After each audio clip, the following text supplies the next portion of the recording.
अब सुनो बात पते की। आदमी अपनी बुद्धि वहाँ पे लगाए जिसमें कोई प्रभाव डाल सकता हो या परिवर्तन कर सकता हो, वहाँ पे बुद्धि लगानी चाहिए। आप धरती की गति में परिवर्तन कर सकते हैं? कर सकते हैं? हो सकता है आपके सोचने से थोड़ा स्पीड कम हो जाए या थोड़ा बढ़ जाए। धरती की स्पीड कितनी है पता है? 1 घंटे में अपनी धुरी पे धरती कितनी स्पीड से घूमती है पता है? लगभग अर्थ स्पीड निकाल के देख लेना अभी, लगभग 1600 किलोमीटर 1 घंटे में। और जब बस 100 की स्पीड से चला है ना तो कालजा हिलने लगा कि नहीं हिला? ड्राइवर जो राम राम जपन लग जाए लोग, क्योंकि उस टाइम छोड़ के हॉर्न ना बाकी बस का सब कुछ बजने लग जाता है। हैं? तो धरती की स्पीड तो 1600 किलोमीटर है। पता लगता है? नहीं लगता। ये भगवान की माया है। 1600 किलोमीटर की स्पीड से आपकी अभी खोपड़ी घूम जाती ना। बचपन में घूमे हो ना, थोड़ा थोड़ा सा घूमते 3 मिनट में चक्कर आके आदमी नीचे गिर जाता है। और 1600 किलोमीटर की स्पीड से घूम तो रहे हो आप भी, पर भगवान की ऐसी व्यवस्था है पता नहीं लग रहा आपको कि हम भी घूम रहे हैं। और मैं ऐसे 4-5 जगह जाता हूँ हर बार, क्योंकि मैं मतलब बचपन से ही ऐसा स्वभाव रहा है। एक जाता हूँ नासा हर बार, एक जाता हूँ MD Anderson cancer research centre, संसार का सबसे बड़ा हॉस्पिटल है कैंसर का, टेक्सास में। और एक न्यूरो का बहुत बड़ा है, एक वहाँ जाता हूँ। एक हार्ट का है, एक वहाँ जाता हूँ। 4 जगह जाता हूँ। और एक कैलिफोर्निया में डेथ वैली पे जाता हूँ हर बार। हर बार उसका नाम ही डेथ वैली है। डेथ वैली क्यों है? गर्मियों में इतनी गर्मी हो जाती है, एसी फेल हो जाता है और हीट स्ट्रोक होकर के मर जाते हैं लोग। अब मैं 3 बार चला गया, आज तक नहीं मरा। क्यों? क्योंकि मैं एसी में रहता ही नहीं। हीट स्ट्रोक किसको होगा? जिसने हीट देखी ही नहीं। जो मजदूर 52 डिग्री टेम्परेचर में, किसान दोपहर में खेत में काम कर रहा है, उसको कहाँ से हीट स्ट्रोक होगा? हीट स्ट्रोक किसको होगा? जो जून जुलाई में 16 डिग्री टेम्परेचर करके और कंबल ओढ़ के अंदर सोता है। गर्मी में बाहर टेम्परेचर कितना है? 52 और उसका अंदर कितना है? 16 रिजाई ओढ़ रखी है, गर्मी में भी रिजाई ओढ़ रखी है। तो वो यदि जा कर के डेथ वैली में उस पहाड़ पे जाके बैठेगा तो उसको तो हीट स्ट्रोक होगा ही होगा। तो मैं ऐसे उससे पूछने लगा, वो इसका भूगोल का साइंटिस्ट था। मैंने कहा आप कोई चीज़ बताओ दुनिया की जिसमें एक चीज़ में 2 स्पीड हो, एट वंस, साइमल्टेनियसली, एक ही समय में। किसने पढ़ रखी है? ये इन बच्चों ने पढ़ रखी होगी ये दो। क्या नाम है बेटा आपका? आनंद। और इसका बिटिया का क्या नाम है? अलीशा। दोनों किस डिपार्टमेंट में नौकरी करते हो? बैंक। थोड़ा तो फिजिक्स भी पढ़े होंगे, थोड़ा पढ़े ना। कोई भी आपको ऐसी चीज़ नहीं मिलेगी जिसमें एक समय में 2 स्पीड हो। जैसे वही चीज़ एक तो 100 की स्पीड से चल रही हो और वही 1000 की स्पीड से भी चल रही हो एक समय में, साइमल्टेनियसली, एट वंस, नहीं है ना। पर भगवान ने एक चीज़ ऐसी बना रखी है जिसमें एक समय में 2 गति हैं। क्या है?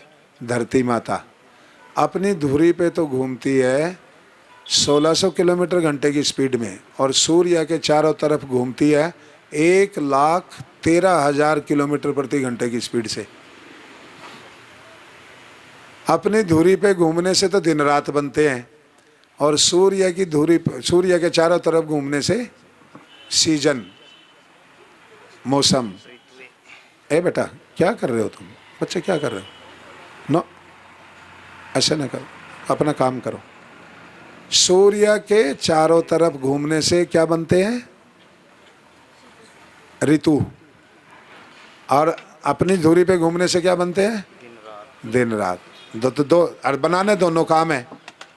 यदि एक काम बनाना होता ना धरती को, तो एक स्पीड पे घूमते। तो धरती ने दो काम करने हैं। आपको एक समय में दो काम दे दें तो क्या कर दोगे? कर दोगे? एक समय पे दो, उसी समय, हैं? बिल्कुल उसी समय कर दोगे? कर सकते हो? अलीशा बेटा कर दोगे?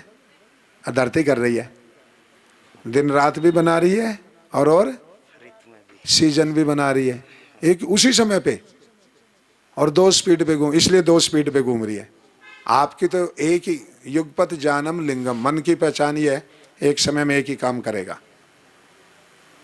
Can not perform couple of things at one time.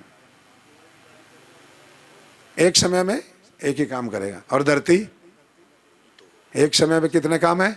दो, इसलिए दो स्पीड है। दिन रात बनाने वाली स्पीड कितनी है? 16। देखना भाई अर्थ स्पीड कितनी है? 1600 ही है ना? 1670 है। मैं भी बचपन में पढ़ी थी तो थोड़ा लगभग याद है। 1670 दिन रात बनाने के लिए कौन सी स्पीड है? 1670। और अराउंड द सन कितनी है? 1,13,11, 12 कुछ इतनी मिलेगी, देखो चेक करके।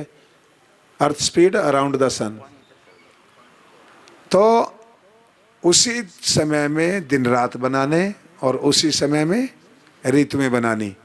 तो ऋतु में बनाने के लिए इसको घूमना पड़ता है 1,12,13,000 किलोमीटर, और दिन रात बनाने के लिए घूमना पड़ता है, कौन घुमाता है? ईश्वर। क्यों? इसका पता कैसे चलेगा? लॉ ऑफ मोशन क्या है न्यूटन का?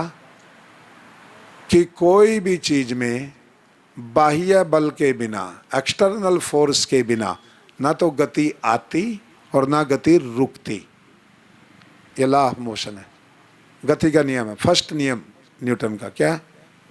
Nothing can be stopped, nothing can be started without the external force, without the impact of, without the help of external force. बाह्य शक्ति के बिना ना तो कोई चीज रोकी जाती और ना कोई चीज। गाड़ी को भी हम न्यूट्रल में कर देते हैं ना, क्या देते हैं? रुक गई, रुकी नहीं है, अपने आप नहीं रुकी, रोकी है किसने? ग्रेविटेशनल फोर्स ने, हवा के वेग ने, उसने रोका है। कनाडा में एक ऐसी जगह है, ऐसे स्लोप है, उस पर गाड़ी नीचे छोड़ दो और वो अपने आप चल के ऊपर आ जाती है। पहाड़ में वो ग्रेविटेशनल फोर्स है। मैं देख के आया जाके, मैं सीधा गया पहाड़ में, मेरी जेब में एक लोहे का सिक्का था, उछल करके जेब में से पहाड़ पे चिपट, पता भी नहीं लगा कहाँ गया। ऐसे मतलब ऐसे कान को चीरते हुए चला गया, जेब में से निकल के पहाड़ के पास जाते ही। तो ये धरती है ना, ये इस बात का सबूत है कि भगवान है। नहीं तो आप अपनी आंख को दो स्पीड से ब्लिंक करके दिखाइयो, एक समय में दो स्पीड बनाओ, बना सकते हैं? नहीं बना सकते। हाँ। तो परम पिता परमेश्वर की सत्ता इसलिए कहते हैं कण कण में है। अच्छा, हम इसको क्यों कर रहे हैं? ऐसे कार्य क्यों करते हैं? क्योंकि परमेश्वर की आज्ञा है। अच्छा, हम अपने बड़ों की बात है बिना सोचे समझे मानते हैं कि ज्यादा दिमाग लगाते हैं? बड़ों की थोड़ा दिमाग थोड़ा लगाते हैं या ज्यादा? थोड़ा। भाई जैसा बड़े कह रहे हैं ना, ठीक ही होगी बात। तो भगवान तो हमारे बड़ों का भी बड़ा है, तो उसकी बात में जैसे ज्यादा दिमाग लगाएंगे तो पागल हो जाएंगे। और बहुत चीजें हैं दिमाग लगाने की। तो ये इसलिए करते हैं क्योंकि भगवान ने ऐसा कहा है करने को वेदों में। इजाना स्वर्गम यान्ति। नरक में तो कोई नहीं जाना चाहता ना, ये चाहता है? नरक में जाना चाहता है कोई ना? तो दुकानदार से पूछा था एक बार आपको, उसे यमदूत आ गए तो आके पूछा, थोड़ा सा तो तुझे नरक में जाना है, थोड़ा सा स्वर्ग में, तेरे थोड़े से पुण्य है थोड़े से पाप है, बता किस में जाएगा। बोला दोनों के बीच में थोड़ी सी जगह दे दो, दुकान डाल लेंगे, कुछ ग्राहक नरक के आ जाएंगे, कुछ स्वर्ग के, काम ठीक चल जाएगा। पर नरक में कोई नहीं जाना चाहता। तो भगवान ने कहा नरक में यदि नहीं जाना चाहते तो एक काम करो। क्या करो? इजाना स्वर्गम यान्ति, वेद में लिखा है। और हम वेद को परमेश्वर की प्रमाणिक वाणी मानते हैं। हम ही नहीं, सब ऋषि मुनि मानते हैं। इवन गुरु नानक देव जी महाराज, गुरु गोविंद सिंह जी महाराज, महात्मा बुद्ध, महावीर, जैन, सब वेद को प्रमाण मानते हैं। सब कहते हैं कि हाँ जो वेद में बात लिखी है वो सही है। तो गुरबाणी में आता है, दिया बले अंधेरा जाई, वेदमती पापा खाई। जैसे दिया बलने से अंधेरा चला जाता है, ऐसे वेद का प्रकाश होने से पाप चले जाते हैं। तो वेद में लिखा है इजाना स्वर्गम यान्ति, जो यज्ञ करता है, भले काम करता है, सुख के काम करता है, परोपकार के काम करता है, ये सब यज्ञ है, तो वो स्वर्ग में जाता है। नहीं करता है तो नरक में जाता है। बस एक ही पहाड़ा याद किया हमने, तो इसलिए यज्ञ करते हैं। पहले भी किया था, आज भी कर रहे हैं, आगे भी करते रहेंगे, जब तक जिएंगे ऐसे काम करते रहेंगे। तो परमेश्वर की आज्ञा का पालन करना, यही भक्ति है। ईश्वर स्तुति प्रार्थना उपासना के मंत्रों में महर्षि दयानंद जी महाराज लिखते हैं, हम प्रभु की भक्ति विशेष, एक तो सामान्य होती है, स्पेशल, एक्स्ट्रा